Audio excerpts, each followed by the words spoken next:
Anger is arguably the most suppressed emotion in our society because many people are afraid of its destructive potential. However, suppressing anger comes with a huge cost. And so in this video, I want to show you a different way of dealing with anger in a healthy and conscious way, and also to make you aware of the benefits and purpose of really feeling your anger. But before we get started, I'd like to introduce myself. My name is Veronica, I'm a life coach, and I'll help people reconnect to their emotions and inner compass, which leads them directly to their higher purpose.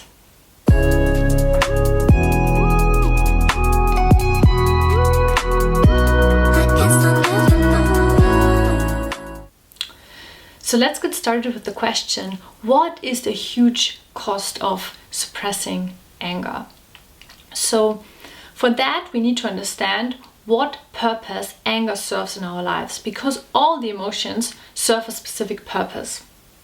So anger is designed to essentially protect us. We get angry in reaction to someone crossing our boundaries, and that could either be that someone does something to us that hurts us, that is uncomfortable, that we don't like, or also something that someone fails to do. For example, someone not understanding us, someone not giving us enough hugs, and so on and so forth. So the anger is a reaction of our system to this boundary violation. And through expressing this, it should help us to either protect ourselves or to get our needs met by basically voicing our discomfort in that moment.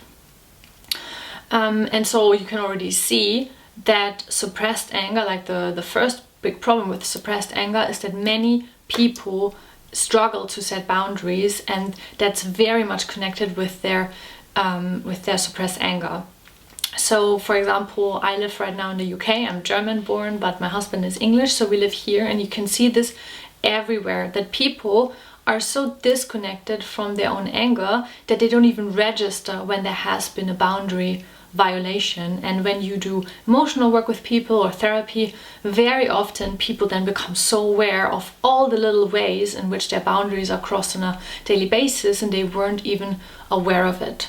So anger is like the signal for this that helps you discover it. Then another way which suppressed anger is harming you is by the suppressed emotional energy itself, because the anger does not go anywhere, the energy of the anger. Even if you're not even registering it, it's in your system. So your body is reacting to it, but you're not doing anything with it, and so you stuff it down and you stuff it down and you stuff it down. And that can lead to all kinds of difficulties, either on a mental, emotional, or physical level. And the research here is still really, really young, but we are starting to understand how mind, body, emotions are all connected, and that there is actually very strong links between, for example, suppressed anger and certain, diseases, if it's mental diseases like depression, for example, but it could also be physical diseases, literally, like cancer, and so on and so forth.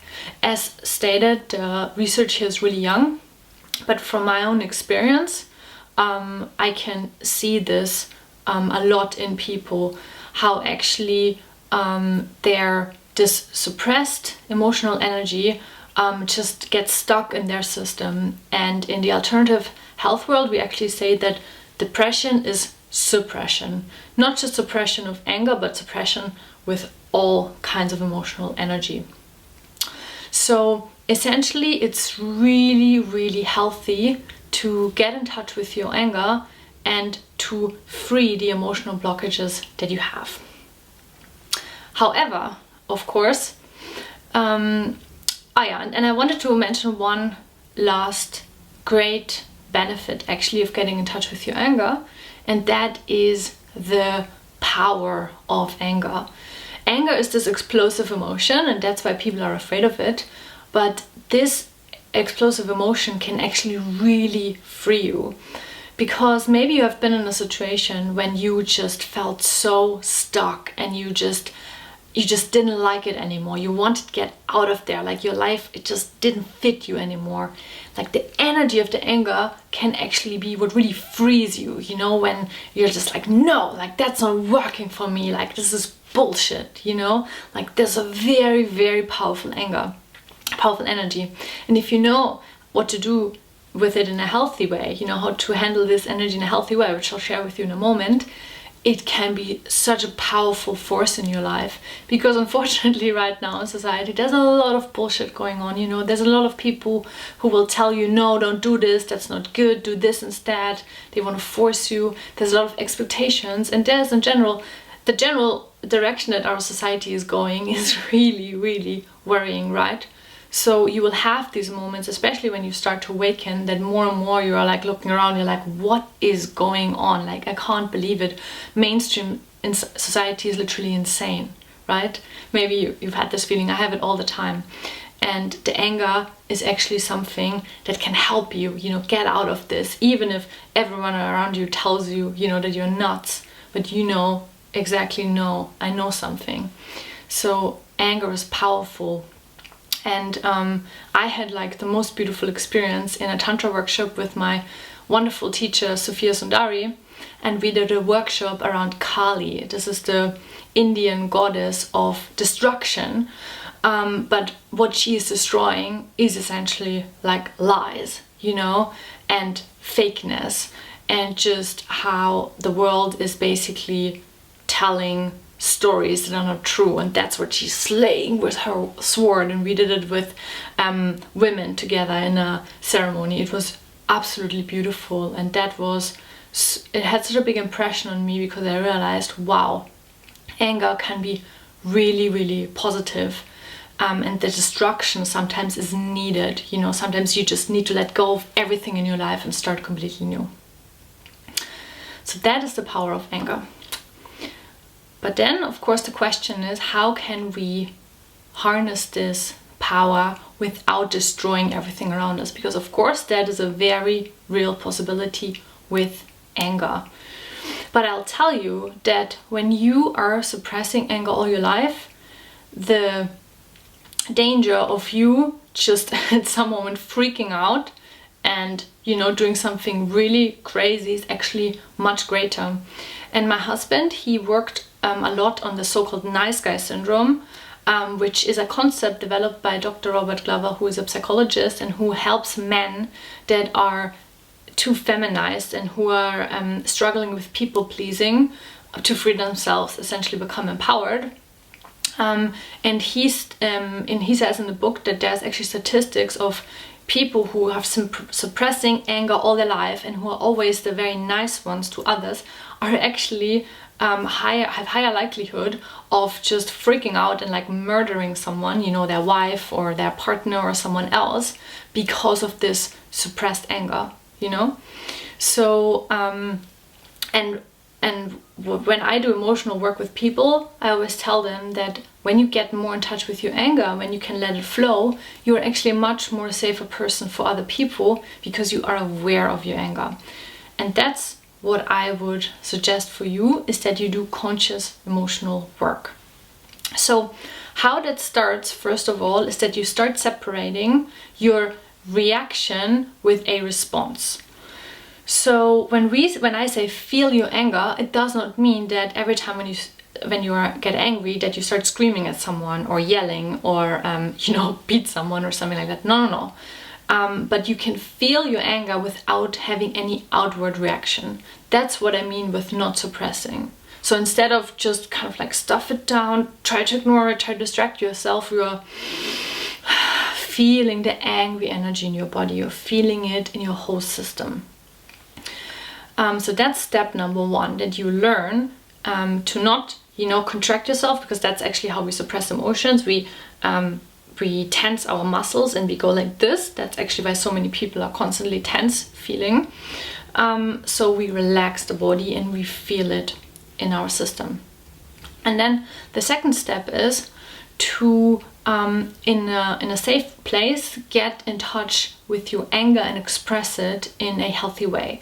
And this can be so simple as to, like here in my living room, you take some pillows like this and you start boxing the pillow and you start screaming in the pillow. You know, very, very simple. And you just do this with music if you want for 20 minutes or so, until you really feel this emotional energy in your body leaving. And the purpose of this is not just that you become more calm and relaxed afterwards because the energy is allowed to flow out, but also that you feel the power of your anger. Because of course, many people who suppress their anger actually feel completely disempowered, you know. It's often women that feel really small inside and powerless, but also men, you know, who maybe all their life have felt that they are weaker than others, or maybe that, you know, masculinity is something bad and so they should suppress their anger. That's actually really common in modern men today. So you're doing this practice, and if you want to learn more about this, I actually have a free online course on my website which is called The Warrior's Cry, where I go more in detail in this, and I'll share with you how you can do such a practice of conscious anger release in detail. And then the third step is to learn compassionate communication, which is also known as non-violent communication. And you can find a lot of information about this on the internet. And it's basically a way for you to firmly but compassionately communicate your anger to other people, and especially also your boundaries. And that's of course super important because the anger is informing us that we need to change something, right?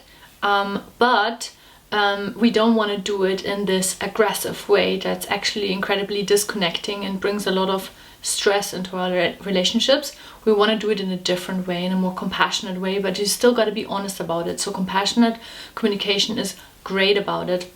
It's great for this because you will do exactly that. So it's actually an incredible tool for relationships, but also at work it can be so beneficial because imagine how often you are angry at something that your colleague does or your boss does. Imagine it would be a way for you to very calmly and clearly say how you feel, what's not working for you, like how much better your relationships at work could be. So to summarize this again, first of all, it's incredibly important to get in touch with your anger, because if you suppress it, either you can just lead a boundary-less life, which leads to all kinds of problems in relationships and career, or it can even, the suppressed anger, the suppressed energy of this anger can even lead to physical or emotional or mental diseases, because it's a blocked energy and it can't be expressed. And what to do instead is first to differentiate between reacting and responding when you're angry. So feeling, letting the anger become aware inside, feeling it, and separating that from immediately reacting out with this anger. Then a second step is to start doing conscious anger practices to create a safe place where you know that you can express yourself, and then let the anger come out and really feel it and get to know it. And then the third step is to learn compassionate communication so that you can clearly, firmly, and with love communicate what's not working for you and to bring positive change into your life. So the reason why I'm sharing about emotions, and especially anger is actually one of my favorite topics, is because it is so incredibly empowering. And actually, if all people on this earth now would do this work, we would live in an incredibly safe and really loving society, because so much violence, so many problems come because people feel like they are powerless, that they can't actually create change in their lives, and that they can't actually, you know, create the things that they want to create in society. So that's one of those major mindset shifts, you know, that anger work actually empowers people. It does not make them violent, and empowered people are peaceful people because they don't need violence or anything else to bring about the things they want in life. So thank you so much for watching, and I wish you a wonderful rest of your day.